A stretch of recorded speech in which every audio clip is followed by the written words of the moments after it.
Lots of new information coming out today regarding yesterday's school shooting in Georgia. The FBI says the teen suspect had been on its radar for online threats that he made last year, but there wasn't enough probable cause for an arrest.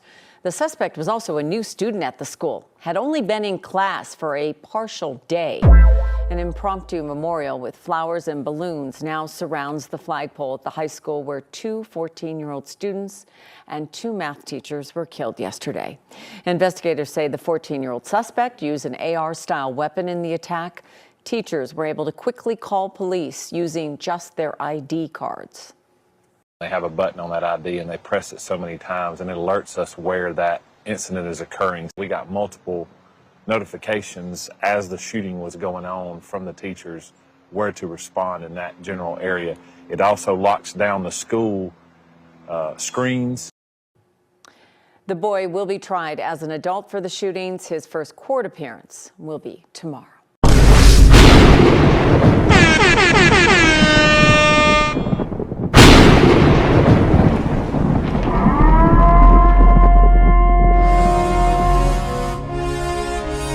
Citizen to a citizen, fool. Citizen to a citizen, fool. Key to life.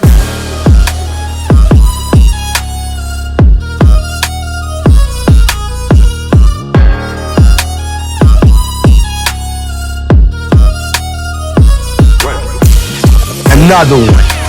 And now, our feature presentation. All right.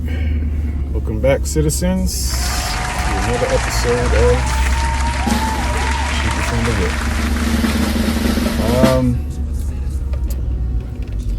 Sad day today. We have another school shooting. Another school shooting where two teachers were killed, along with two students. I believe they were 14 years of age. And they were killed by another 14-year-old, Colt Gray, who apparently that morning called in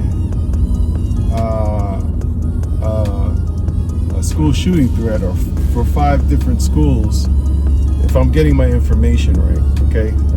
This is all new information. You know, it changes by the hour. The first set of information, it was 2 dead, 30 injured. Next update, it was 4 dead, 9 injured. So, you know, this may change as the day goes by. This video is probably not going to reach you until tonight or early tomorrow morning. But, you know, the preliminary details, to me, you know, I'm almost desensitized because it's shocking, but it's not shocking. Yet again, the FBI and local state police, they knew of this Colt Gray a year in advance. Now, I understand that Georgia doesn't have red flag laws, but this guy was questioned by law enforcement. I don't know if it was the FBI, the GBI, or just regular PD. I didn't retain that information, but he was questioned a year ago because he was making online threats to shoot up a school. I mean, come on. I get it. No, I don't get it. We don't have the manpower to monitor this guy, but we have the manpower to get a RICO charge on Young Thug and all of his I guess codees and drag the trial on. And we have the manpower to go overseas and defend other countries. This is getting ridiculous. I mean, we're neglecting our home country, right? You know, home state, home country, whatever you want to call it. It's incredibly disappointing that a 14-year-old can walk into a high school with, yet again, an AR-15 and kill 4 people. Listen, I'm all for 2A rights, but I'm more for safety. And you know, some sort of responsibility. How did he get the AR-15? Did the parents know he had an AR-15? Did the parents care? Why does this kid have an AR-15 or access to an AR-15 that he can readily take to a school? How did he get into school with no one seeing him with this AR-15? I mean, I don't know the specs. It might have been an ARP. That's yet to be, come out. But I mean, as a parent, just for those that follow my channel, right? I'm not speaking out against two-way. I'm not speaking out about AR-15s. I'm speaking out about safety, and I'm just being a parent, man. It's insane to get a call from the school to say, hey,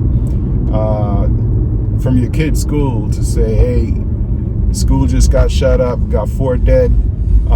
You're gonna have to wait 2 miles out to get to your kid. You know what that feels like in your gut?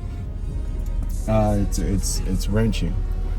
Anyway, I mean, I'm scattered right now because I'm thinking about this and I haven't really delved into it. But I mean, the facts that I do have is that he was questioned last year for threatening to shoot up a school or multiple schools, and then there were calls the morning of the shooting, and you figure if you get a call from the morning of the shooting, you would think to say, hey, let's see what Colt is doing. Make sure he's not the guy calling in, or track the phone call, like how they do on TV.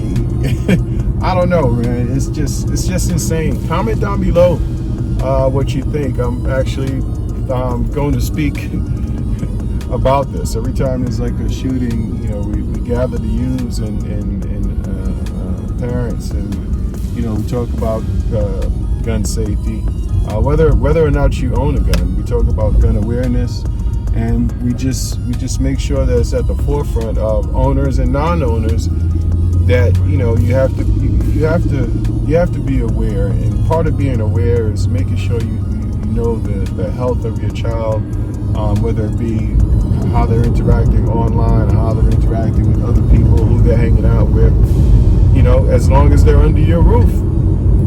Because I know when I was 14, when I look back, me and my brother, we did some insane things, and some of those things included firearms. I was about 12 years old when we found my dad's firearm. We thought it was like a cap gun or whatever, because it was a little .25. It was a Raven, I believe. We were in the backyard and sometimes in the front yard in Brooklyn shooting at a tree. I didn't think anything of it. My older brother might have known that it was real, and actually he did know that it was real because he would carry it around. So I'm saying that from a person who remembers my childhood, remembers their childhood, and we did have access to an illegal firearm. Okay, in Brooklyn, you can't have firearms in Brooklyn. So that's why I'm concerned. Man. Check on your kids. Just stay on top of safety. If you have guns in the home, if you don't have a safe, get a safe. If you can't afford a safe, find someplace safe to put it. I mean, put it in the trunk of your car and hide your keys. I don't know. Anything to prevent somebody who shouldn't have a gun or access to a firearm, anything to prevent that, take those measures. Anyway, this was a bit lengthy. It might have been a rant, but just throwing it out there. Close out, prayers, healing prayers goes out to those families and also the ones that survived, because they're traumatized right now, some of those kids, All right, citizens, we'll talk. Thanks for tuning in, supporting the channel. Subscribe.